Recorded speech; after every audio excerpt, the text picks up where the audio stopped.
Listos como todos los miércoles en nuestra mesa de análisis. Aquí está con nosotros Ramón Alberto Garza y Salvador Borrego para hablar de los temas más importantes. Querido Ramón, ¿cómo estás? Buenas noches. Gregorio, buenas noches a ti y a todo el auditorio. Gracias por estar con nosotros. El doctor Salvador Borrego, que se reincorporó con nosotros la semana anterior. ¿Cómo estás, Salvador? Segundo partido en cancha.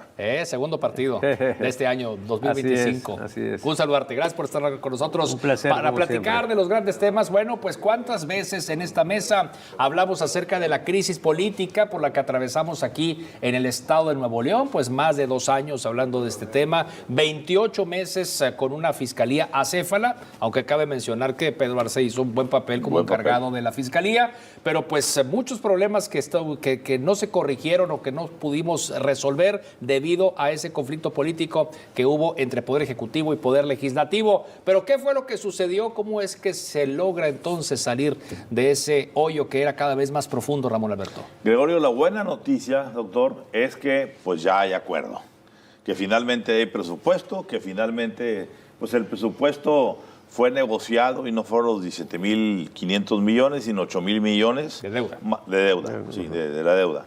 Y los 2.000 millones para 2.184 para agua y drenaje. Sí, señor. Esa es la parte positiva. Se le va a dar a los municipios sus 1.700 millones pendientes.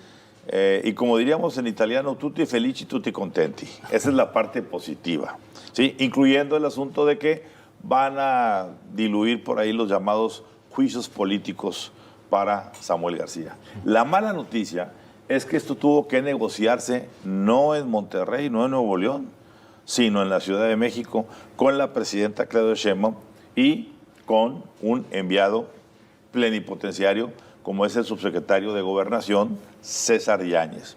Y aquí hay un ingrediente que hoy Código Magenta reveló, interesante, de cuál fue el quid que al final tomó la decisión de por qué hacer, porque había muchos jaloneos, Gregorio y doctor, no era una cosa así nomás que ahí se viva, sino que ya cuando sentían que estaban a punto de negociar, pero no daban el último paso, hubo del Palacio Nacional una advertencia o amenaza. La presidenta no quiere que en el Mundial del 27 estén esas vigas y esas varillas oxidadas en toda Constitución y demás. Es una mala imagen para la ciudad. Por tanto, si no hay acuerdo, si no pueden terminar todas esas obras que están pendientes, vamos a tener que cambiar la sede de Nuevo León, de Monterrey. Del año que entra. Del año que entra, del Mundial, a otra ciudad, León o cualquier otra. Y eso sí caló hondo, por 2 razones. Primero, porque va al corazón de la gente regia de decir como que no seríamos sede del Mundial 2026. Pero 2, ese mundial va a tener lugar un año antes de la nueva elección de gobernador, el 27. Sí. Por tanto, es una cuestión de... Ese mundial va a ser utilizado, ya lo veremos en su momento, sí, políticamente hablando, por ambas partes, por el gobernador que va a querer decir, a ver, ya hicimos todo esto, y por el lado de la oposición, también queriendo llevar, como es natural en política, aguas en molino. Pero por lo pronto... Les quitamos el mundial si no se arreglan. Sí, le quitamos el mundial si no se arreglan y ahí fue donde todo el mundo se calabró. Entonces, dijimos, esto fue una negociación a balón parado, con un tiro de chanfle de la presidenta desde Palacio Nacional. ¿Cómo viste el acuerdo, Salvador? A ver, es muy interesante lo que dice Ramón Alberto, porque José Ortega y Gasset por ahí en uno de sus libros plantea que lo que da la autoridad, lo que da el poder es la opinión pública. Entonces, ¿cómo quedaría Samuel García ante la opinión pública si nos quitan el mundial? ¿Sí? Así es. Ok. De algún modo, quizá los otros, no tan directamente, pero también serían afectados. Entonces, ahí pegaron donde duele, porque ahora ellos tienen que, al margen de todo lo anterior, tienen que ver cómo se van a congraciar con la opinión pública. Es muy veleidosa la opinión pública, ¿sí? Es una figura femenina la opinión pública. Claro. Sí, y bueno, la donna immobile cual piuma el vento, sí, diría en Rigoletto. Entonces, sí, yo creo que eso es una situación interesante y al margen de todo eso, yo creo que debemos estar muy, muy contentos, ¿sí? Porque finalmente se logra un acuerdo.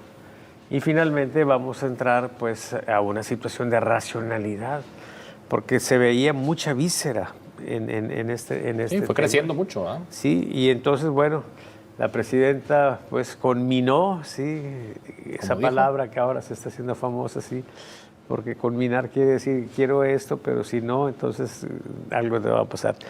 Hoy Ramón Alberto nos está diciendo que era ese algo, sí, te Claro. quito el mundial. Sí. ¿Y cuánto tiempo nos va a durar el gusto? Porque, bueno, independientemente del evento, que es un gran evento que vamos a hacer sede, esperemos que no nos lo quiten, está la otra parte de la historia, que es la elección propiamente del año 2027. Y ahí otra vez se comienzan a acelerar y A comienzan ver, a ahí darse hay los una parte golpeteos. importante. Primero hay que aclarar algo. Que revisen el video de este programa hace una semana y dijimos exactamente lo que iba a pasar y por dónde iba a quedar la deuda. Hasta 7.500, 8.000 millones. Que decíamos lo un punto dijimos tal medio, cual. ¿no? Y dijimos, va a estar hecho para el día miércoles que venga la presidenta a hacer Antes de su que festejo. viniera, aquí iba a Era, estar ¿verdad? arreglado. Es decir, Que dijimos, ya para la próxima semana, conflicto No es- arreglado y la presidenta... no dijo, es curioso, no es coincidente, así al azar, el de que el cese de hostilidades y el fin de la guerra entre el gobernador y el Congreso se diera en la celebración Sí, no es del casu- Día del Ejército. No es casualidad. A ver, no es casualidad. Pero sí se estableció una albacea para que se cumplan de una parte y de otra las promesas. Y esa albacea es el subsecretario César Yáñez. Para quienes no tengan presente mucho quién es César Yáñez, recordemos que es un personaje que desde la sombra siempre estuvo durante más de 30 años junto con Andrés Manuel López Obrador siguiéndolo y que era un hombre muy conciliador, siempre ha sido un hombre muy conciliador, siempre se le vio tendiendo puentes, por eso el presidente puso una buena campaña cuando era candidato a la presidencia, pero lamentablemente su famosa boda le quitó el lugar que le correspondía, que iba a ser el director de comunicaciones o el responsable. Si César Yáñez hubiera sido ese responsable y no Jesús Ramírez, otra situación hubiera sido del sexenio porque hubiera sido un hombre que hubiera atemperado, no alentado el odio de López hubiera Obrador. ayudado mucho. Lo digo todo esto para que se entienda que no es un hombre que ande buscando ni el reflector, ni ande buscando decir yo ayudé, yo aporté, no. Él simplemente va a decir, a mí me hicieron un encargo, el encargo ya se cumplió y en ese contexto vamos a vigilar que se cumplan todas y cada una de las cuestiones. Yo sí creo que vaya a tener que por lo menos durarnos de aquí a fin de año. Pues fíjate, es que es muy poco tiempo. Bueno, vamos, yo no quiero comprar... Sí, no, digo, lo realista. No quiero ser, como diría aquí el doctor, el vendedor que vende esperanzas y compra amaneceres. Yo voy a esperar a que el señor gobernador cumpla lo que dijo y le levante el castigo del predial Adrián y entregue sus participaciones a los alcaldes y haga todo lo que se tiene que y hacer. aproveche ese dinero también para lo que ejercerlo, tiene ¿verdad? que aprovechar, lo Porque- que es las líneas 4 y 5 del metro y lo de la parte de agua y drenaje, ya hay cosas muy concretas que se van a hacer. ¿Pronóstico de esta reconciliación, doctor? Yo creo que esta vez sí van a cumplir los acuerdos, sí, porque la presión es muy fuerte. Y creo pues que vamos a avanzar a una elección civilizada, sí, yo espero, al menos que así sea.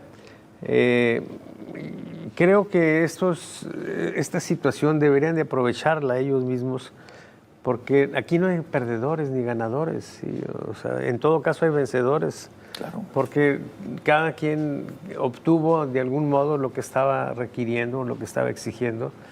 Y entonces, pues, el mismo hecho de que el gobierno y el Estado empiece a funcionar de otro modo, pues es muy importante, ¿sí? El atorón en los pagos a los proveedores, etcétera.